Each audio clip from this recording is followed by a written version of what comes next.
All right, everyone. Thanks so much for joining for another In Conversation. I am so excited to be chatting with Rabbi Sandra Lawson. Thank you so much for taking the time to chat with me. I've been following you for a while. I love Mhm. your work. I love your message. So I'm glad we finally get to have a little Yeah, one-on-one. yeah. So you're in North Carolina? Yeah, we're in Durham, North Carolina, a house that we bought, we moved in on September 8th. Okay, okay. So I've we're spent quite a yeah, bit time in North Carolina, actually. yeah. Where are you right now? I'm in Los Angeles. Oh, that's far, yeah, that's Yeah. right, the GST Yeah. side. Yeah, on the other side, North Carolina is beautiful. Yeah, Every time I've gone there, I've done some work out there, but every time I've gone there, it's just been so beautiful. You can actually see the stars, which is very yeah, different from LA. yeah, you have and we have, when California has mountains and Yeah. oceans, it's smaller, but Yeah, yeah, every place so has its pros and cons. mhm. Yeah, Um, yeah. but, I wanted to chat with you because, I mean, we all see what's happening currently, and I'm Mhm, a real big advocate for oops, I knew that was gonna mhm, happen uh-oh. too. Mhm. I know, it's not sticking, hold on. I'm a real big advocate for collective liberation. Oh, yeah, yeah. And I know I've mentioned this to you before Mhm, that specifically the Black and Jewish communities coming together is something that I'm super passionate about. And I mhm, know that you hold both identities. So mhm. I would just love to talk to you a little bit about why you specifically think those communities now in 2025 really need to start focusing on our collective work because Mhm, I am of the mindset we have a common enemy mhm, and we mhm, need to stop fighting each other. mhm. So Yeah, I just yeah. want to hear a little bit from you, especially as someone who's toggling both of those identities and seeing how much our communities used to be together and now they're kind of at odds, but we really should just turn around and be like, "Oh, that's who's trying to keep us from being together again." So I'm just going to let you wrap a little bit. Um, yeah, so, first of all, I wanna say that, if we go back to the early part of the 20th century, I could go further back, but if you go to the early part of the 20th century with the founding of the NAACP, Mhm. and um, all of the events that happened up until the late '60s, Yeah. yes, there was a lot of collaboration between, Black folks, and Jewish folks who largely came here from Eastern Europe or from Europe, no, Eastern Europe. And then when you see folks fleeing Nazi Germany, and those folks coming over here who fled, that horrific regime, Yeah. coming over here and seeing what's happening to Black folks. So those folks, those people, what I would say, are closer in memory to the Holocaust. And then Yeah. as we starts to move further away from that, and as Jews who came from Europe or Jews who benefit from white privilege, start to assimilate, want to assimilate, we see less of that. And I want to say that we do, as Jews, lift up Heschel and Prince, who Rabbi Prince, who spoke during King, and Rosenthal, Rabbi Rosenthal, whose synagogue was bombed, and all these other figures. And if I'm getting some names wrong, I'm along this conversation. I apologize ahead of time. And we do lift up those stories, and those stories are incredibly important. But we also leave out other stories that aren't lifted up. Mm. Like we talk a lot about the Jews that came to Selma. We don't talk about the Jews that were actually in Selma. Now, those Mm. Jews who are in Selma and would I hope will soon be a historic synagogue are now speaking out verbally about what they did not do and why they did not do what they did, why they did not participate mostly in the civil rights movement because they had to live in those communities. And so, Yeah. you know, um, and we don't talk about I got a message of earlier this year, maybe late last year, from someone whose rabbi was fired because basically, why are you spending so much time with Black folks and not with your own community? And Wow. that is a more common narrative than the stories that we uplift. Now, history is all about storytelling, and storytelling, wins. But what we're seeing right now, um, it's sort of a continuation of that there are Right. Jews participating and I would call this a modern day civil rights era or fight for our lives or whatever you want to call it. Yeah. Um, and There are Jews on the front lines, Jews doing a lot of work, and there are also a lot of other Jews that are not. And if you listen to Ta-Nehisi Coates's interview with Ezra Klein, he said, Hmm. these are the coolest group of white folks I've ever seen. And I would also say that's probably the coolest group of white Jews I've also seen in my lifetime, Yeah. because there's more people on our side of the aisle, I believe, than ever before in history. Sure. So, with all of that said, some other things have factored into why some people would say there's a decline in Black and Jewish folks' collaboration. And I'm not sure if that's accurate or not, but let's just go with that. Hmm. Because there's a narrative, then there's lots of narratives, but there's one narrative that racism plays a factor in that uh, Black people are more anti-Semitic than white folks, and there are people I Mm. have met that actually believe that, and it's not true. Yeah. Anti-Semitism exists throughout our country in the same way that racism exists throughout our country. It Yeah. holds no. You can be a Democrat and be racist. You could be a Republican and be racist. You could be anybody and be racist, and so you can be white and be anti-Semitic. You can also be Black and brown and anti-Semitic, because anti-Semitism, its origins. Um, are tied to Christianity, but we live in a Christian-centric society, and so, there are many people out there, because many people who are white and Jewish would like to demonize Black folks as Yeah. the boogie person, and Black people typically hold less power than white folks, believe that Black people who are Black and anti-Semitic are more than Mm. that, and people have quoted all kinds of ridiculous statistics to me that when you tear them apart mean absolutely nothing. But I Yeah. what I say is that, yes, Black people are anti-Semitic, but no more Black people can be anti-Semitic, but not any more or less anti-Semitic than anybody else, and we don't hold power. One of the functions of anti-Semitism in a society is a cudgel, which is to divide. Jews have historically always been used as a division, to pit groups against each other, to Hmm. whatever the people in power need Jews for. And you see that now, right now, Jews Right. are being Used. weaponized to Yeah. create divisions, you know, and and so that does create fear in the Jewish community, especially Sure. when you start to hear about pro-Palestinian protests on campus. Pro-Palestinian protests on campus does not necessarily mean anti-Jewish protests. And at the same time, anti-Israel sentiment, it is not that far to get to anti-Semitism. So Mm. you can be not supportive of the Israeli government and not be anti-Semitic. You can criticize the Israeli government and not be anti-Semitic, but there's so many steps, not that many steps to get you to Yeah. anti-Semitism. Yeah. And Yeah. so one of the things that my white Jewish siblings, I think, can learn from Black folks is how to deal with anti-Semitism in a society that's anti-Semitic. Black folks know good and well racism in our society has never gone away. Right. But we have learned to manage it. Yeah. We don't like it, but we have learned to recognize it. We understand when it evolves. Hmm. Um, and many of my white Jewish siblings have lived in an era of safety, believe that anti-Semitism has not existed, or it was, it was not systemic. It was more of an individual thing. And now many folks, probably since Pittsburgh or maybe sooner, are waking up to that. And instead of leaning into folks who are used to um, dealing with systematic biases, or used to dealing with racism, instead of, making friends or being in relationships with Black folks, or maybe even being in relationships with queer people during the ACT UP movement in the 80s, Yeah. Jews have, for safety reasons, tend to remain insular instead of connecting with others, It's a and I trauma wrote. response. It's Oh, a trauma totally, res it's yeah. totally child, yeah. Yeah. So Yeah, yeah, yeah, yeah.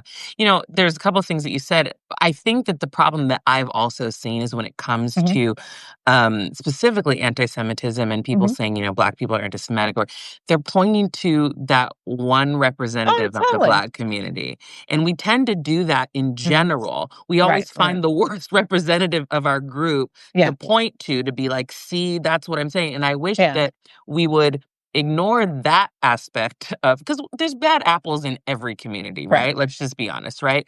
And so when it comes to that, like, there are a lot of Black people I know that are doing bridge building work, specifically Yeah, with the mhm. Jewish community, but they're not as spotlit because we're in a culture that thrives on drama and Yeah, thrives on negativity, and that's what feeds the algorithm. yeah. Also, that's why I'm Oh, always telling totally, yeah. people, get out and talk to people, have those conversations, talk one on one, face to Mhm. face, because you're never going to know who's on your side based Right. on Instagram. You're only going to know who's against you.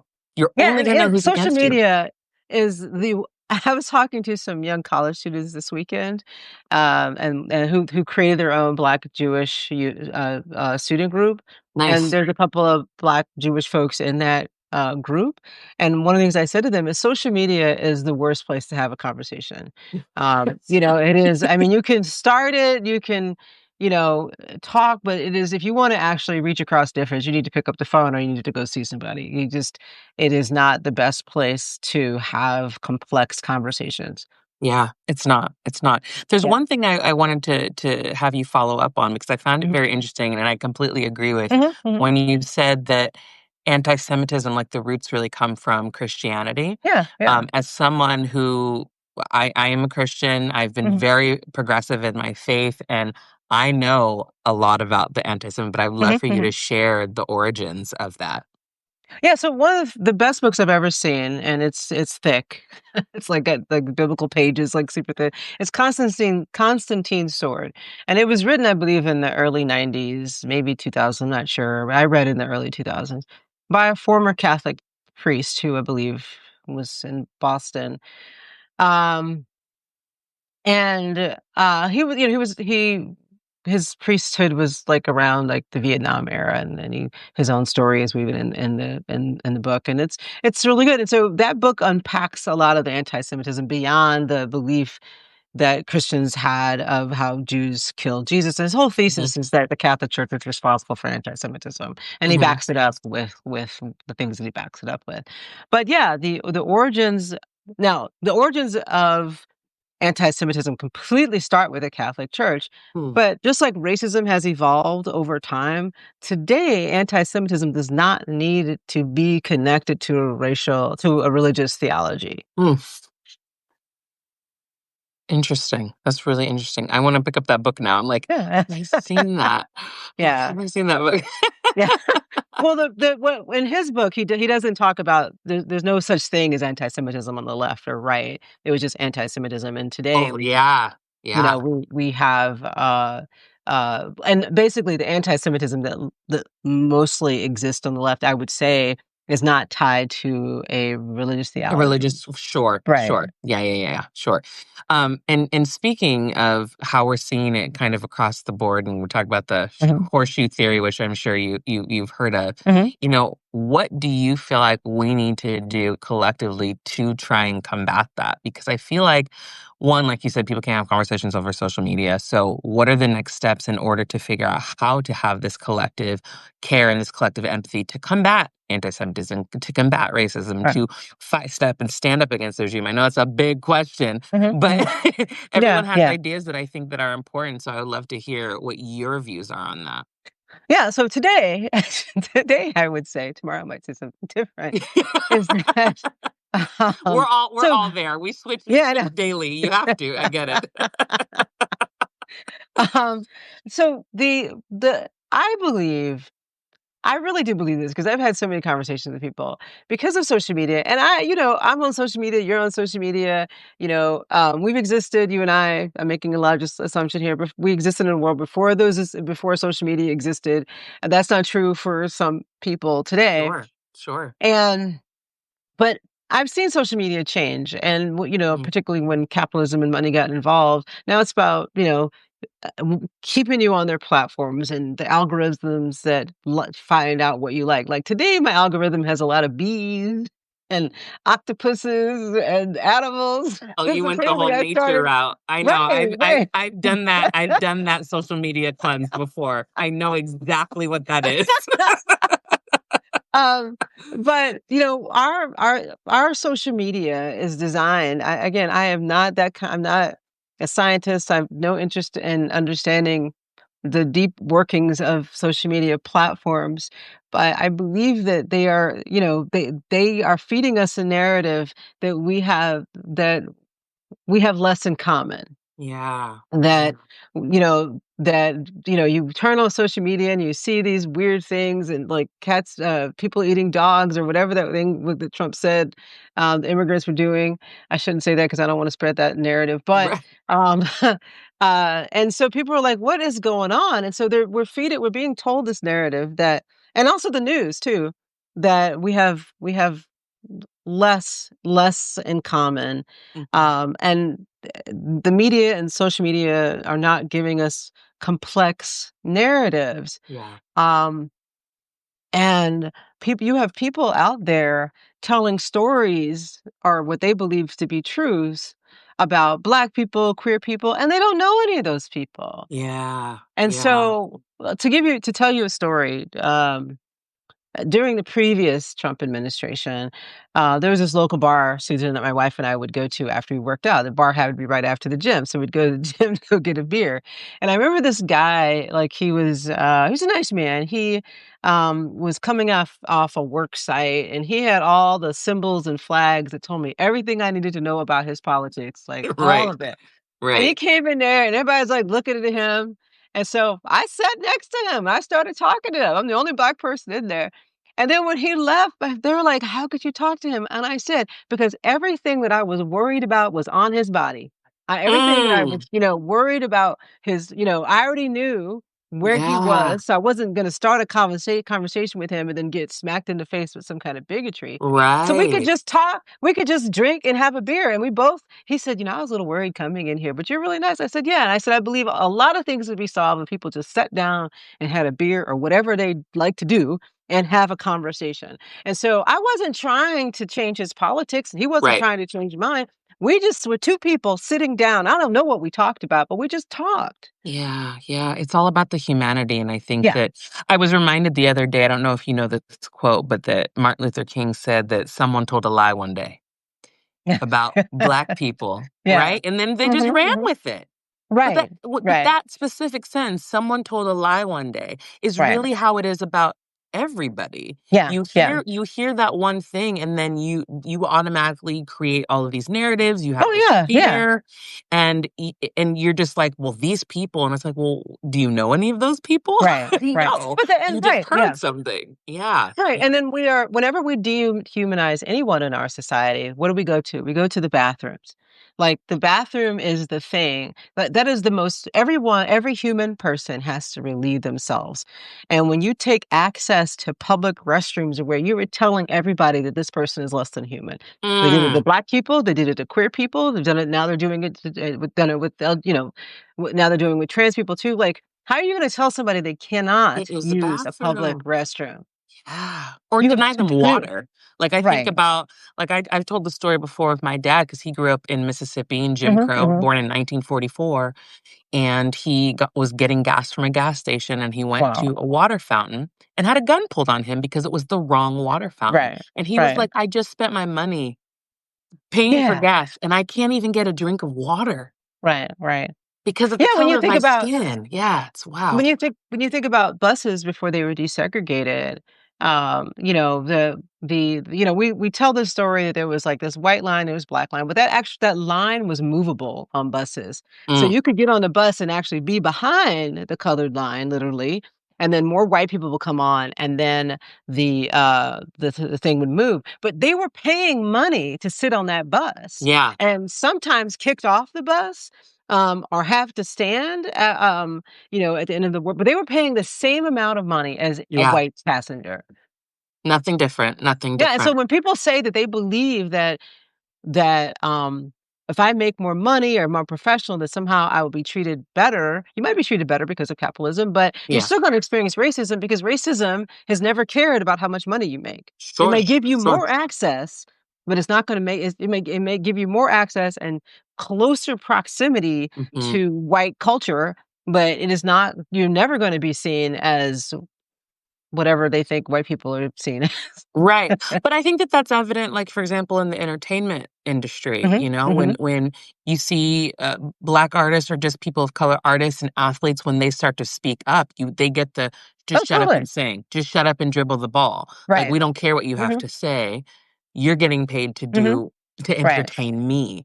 So yeah, Exactly, I think that, exactly. and Mhm. they're getting paid millions, like Yes. Right, but right. there's still this level of hierarchy that it doesn't Mhm, matter how mhm. much you make, like you said, you are still in a place in the Yeah, caste system, right, in yeah. this country. Mhm, Um, so that's one thing that I wanted to chat with you about. But now I want to talk to you a little bit about interfaith, because mhm, I mhm, think that that's something I'm also very passionate mhm, about. mhm. And specifically now, when we're seeing this rise of Christian nationalism that is harmful to everybody because they don't believe in pluralism, they don't believe in multiculturalism. What can different faith backgrounds do to push back against this? So, I think, by speaking up, I mean, there's really, like they are pushing a particular Christian narrative. It's not Yeah, new. I mean, it's not new at all. It just sure. has the power of the White House and a lot of people in power. And, those folks who subscribe to that on some degree are being used. I'm not trying to say that they're passive participants, but they are being used, Yeah. and their vulnerabilities are played on, and their biases that they already have are being played with or played on. But I think that there are a lot of people of all faiths who are pushing back. Um, and I had a staff meeting with my staff this morning about, you know, being more what we can physically do to combat some of this as faith leaders.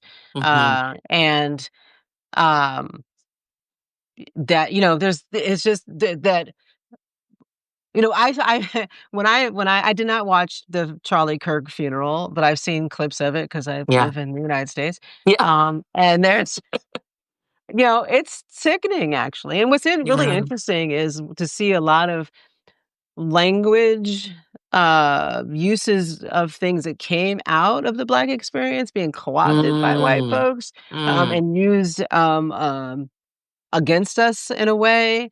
I don't know if you've seen that clip of I don't know who she is. She's some little white lady preaching. She sounds like a Black preacher. She talks about, I can't remember the reverend's name who started the Target boycott, but Oh, the Jamal, way yeah, her I did a Yeah. response video to that. Yeah, Oh, that you did? really, yeah, Okay. it Um really, whew, yeah, Yeah, and I've only seen little clips of it. I'll look for yours, but yeah, the way she's talking in that video, and that's true for a lot of white entertainers. They're the way they speak and the way they talk is not like it's not some unique skill. It's them imitating what they think right. Black people do. Right, right, right. I mean, we see that, we've seen that forever, Yeah, yeah, specifically yeah. in music industry, but I think in the church, it's interesting to Mhm, see, the mannerisms, the vernacular, uh, the dynamic of the mhm. voice it is very co-opted from the Right. Black church, which is interesting because in what she was saying, she was condemning the name the Black church Yes, and right.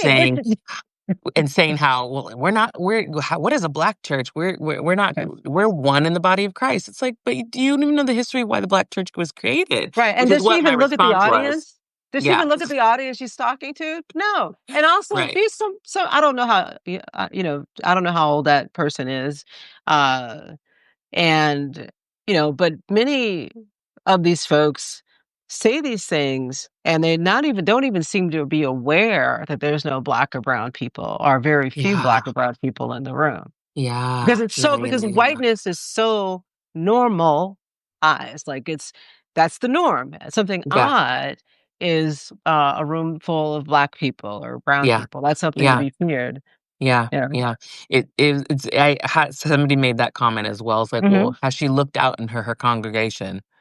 And is it Right. not weird to her that she's only speaking to a There specific might be one, but demographic? that's just it. If it's just one, there's always a tipping point, and there's even a book about this Right. somewhere, about tipping point of integration. So there might be a few black or brown folks in there, and that's fine. That to her probably feels very integrated. Yeah, Uh, yeah. That's true. but That's I true. don't know. And I'm not gonna go down the rabbit hole of who that preacher is unless I have to. Yeah. I'm not even sure she's a preacher. You're Like fine. You're fine to not. Well, before we wrap up, one thing I Yeah. always like to ask people I have a conversation with, because we're so used to just seeing all the doom and gloom, we're seeing Mhm. a lot of negativity, and it's hard. But what's bringing you hope these days? I play music. Yeah, same. That's my escape too. How do you use your music? How do you use your music in times like this? Because I know Music. music is a great healing force. Yeah, it's interesting. I mean, I write songs about my experiences. I write songs about other people's experiences, and I play them. And it's never going to be my career, and it's something I'm okay at, and I try to get better at it. But it brings me joy, and that's all that really matters, and that's what art is for. But I play music with a bunch of people, most of them white men. I have no idea what their politics are, and I don't care. I have found out what some of them are, and they're on my side. But we're just a bunch of people, because music is out of here. You're getting to know people. They Sure, all sure. know I'm a rabbi. Like, it's because that's what I use. And then actually from some of this, I have found other Jews that didn't want to tell anybody they were Jewish, Mm, or didn't publicly say. Like, I was on a stage once at a songwriters thing with this guy. I've known him for a few years now, just from playing music. And he said I made him think of something publicly. He was on the microphone. I made him think of something that he hadn't done since his bar mitzvah. I had no idea, but he was Jewish, and that was his way of telling everybody he was Jewish. I was like, "Oh, cool." Um, but I think that, like, music has always been like, you can't have civil rights or protests or any national movement in our society without music, which is one thing I think sure. is so funny about the these folks that hold power right now. Is they don't have any culture like that. Like, they wanna, like, okay, so, like, Lee Greenwood, I'm just using an example. I don't mean any disrespect, because I remember when the song came out. It's a nice song. I don't know if when he wrote the song, if he had it intended for it to be used in this way, but he's making money from it now. I hope Yeah, he's making money from it now. But they don't have, like, in order for them to lift up a music, they have to go back to somebody who had credit, their parents' generation. Don't yeah, and yeah. then they get mad when some artist doesn't share the same politics. I'm like, "Why are you surprised? Why?" And then they're like, "Well, they shouldn't share their politics." I'm just Right.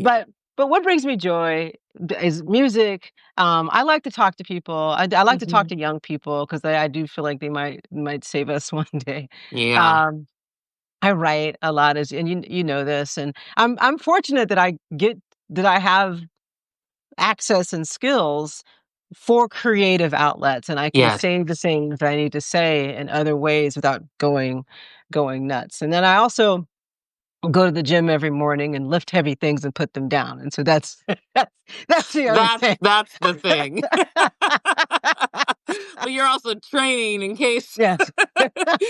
training in case dot dot dot. Yes. I love it. I love it. Yeah. Well, before we wrap up, can you tell everyone a little bit about Carolina Jews for Justice and the work that you're doing Oh, over there? yeah. So Carolina Jews for Justice is a social justice organization, a statewide North Carolina social justice organization, that advocates, with the ideas we're all created in the image of the divine. I'm pausing for a minute because I have a board retreat coming up, in which we will introduce our new strategic plan for the Jewish year 5786. I wouldn't really call it a plan. I would call it a framework for it, because it's just a year.